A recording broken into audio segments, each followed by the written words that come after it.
আমি ড্যামনা লোকসভা কেন্দ্রের প্রার্থী আপনাদের কাছে অনুরোধ করব, আমার বাবা লিপস অ্যান্ড বাউন্সের মালিক নয়, আমার ঘরে এক্সিলেটার লাগানো নেই, আমার ঘরে কোটি টাকা ঝাড়বাতি লাগানো নেই।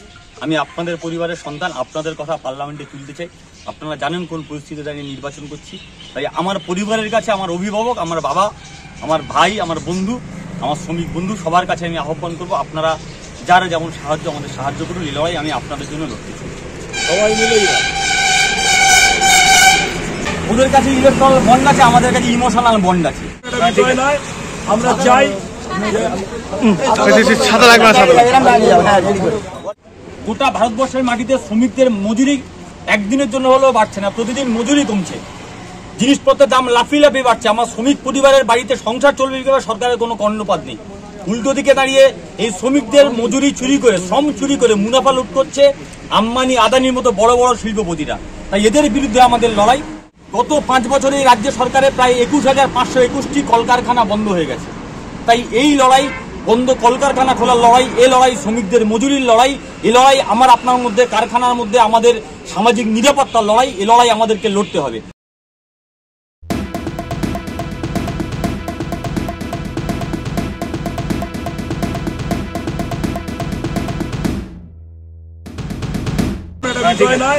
আমরা চাই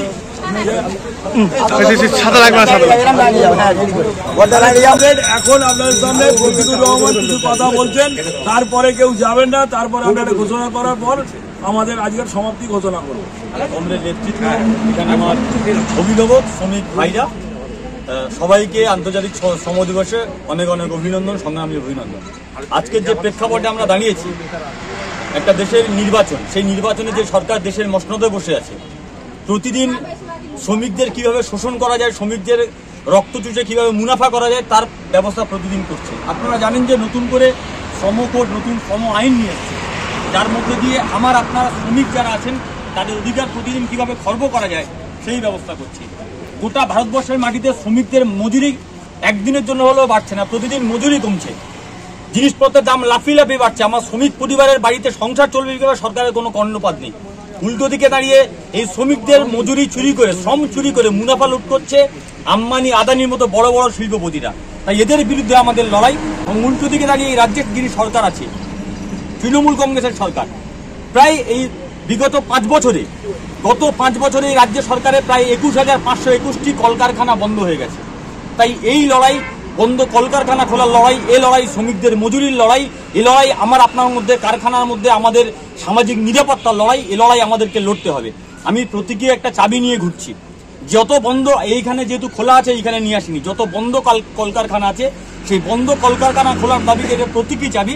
যদি পার্লামেন্টে নির্বাচিত হই, যদি লাল ঝান্ডার আপ শক্তিশালী হয়, আমরা পার্লামেন্টে গিয়ে ওই চাবি দিয়ে তালা খোলার ব্যবস্থা করব, সমস্ত কারখানা খোলার জন্য সোচ্চার করব।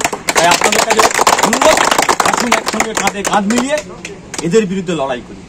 সবাইকে অনেক অনেক ধন্যবাদ। আমি ড্যামনা লোকসভা কেন্দ্রের প্রার্থী আপনাদের কাছে অনুরোধ করব, আমার বাবা লিপস অ্যান্ড বাউন্সের মালিক নয়, আমার ঘরে এক্সিলেটার লাগানো নেই, আমার ঘরে কোটি টাকা ঝাড়বাতি লাগানো নেই। আমি আপনাদের পরিবারের সন্তান, আপনাদের কথা পার্লামেন্টে তুলতে চাই। আপনারা জানেন কোন পরিস্থিতিতে দাঁড়িয়ে নির্বাচন করছি, তাই আমার পরিবারের কাছে, আমার অভিভাবক, আমার বাবা, আমার ভাই, আমার বন্ধু, আমার শ্রমিক বন্ধু, সবার কাছে আমি আহ্বান করব, আপনারা যারা যেমন সাহায্য আমাদের সাহায্য করুন। এই লড়াই আমি আপনাদের জন্য লড়তে চাই। সবাই মিলেই যান, যার যতটুকু ক্ষমতা। Thank you, thank you. তাহলে কি হবে,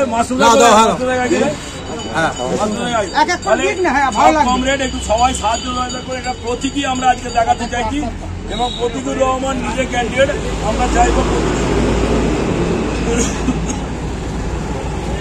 কমরেড আজ যারা যারা আছেন, যারা ওখানে দেননি সবাইকে অনুরোধ, তখন দিয়েছে কমরেড যারা যারা আছেন, যারা অস্কারে দেয়নি সবাইকে আমাদের ঠিক আছে।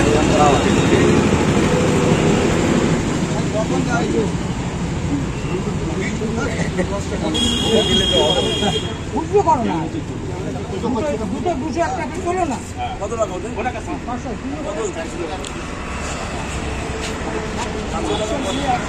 400 পরে আর ওটা তার কটা দিতে হবে।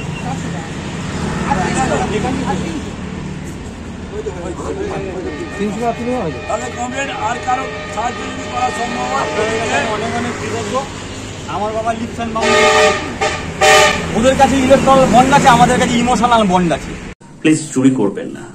একজন কন্টেন্ট ক্রিয়েটার অত্যন্ত কষ্ট করে তার কাজকে এগিয়ে নিয়েছে, তাই তার কাজকে সাপোর্ট করুন, তার কাজকে ভালোবাসুন, কিন্তু তার কাজ নিজের চ্যানেলে তুলে দেবেন না। কারণ জানবেন পাইরেসি কিন্তু একটা অত্যন্ত দণ্ডনীয় অপরাধ। আপনারা দেখছেন আওয়াজ, রোজকারের হক কথা। For more updates about Awaaz, please subscribe our YouTube channel Rajshekhar thali.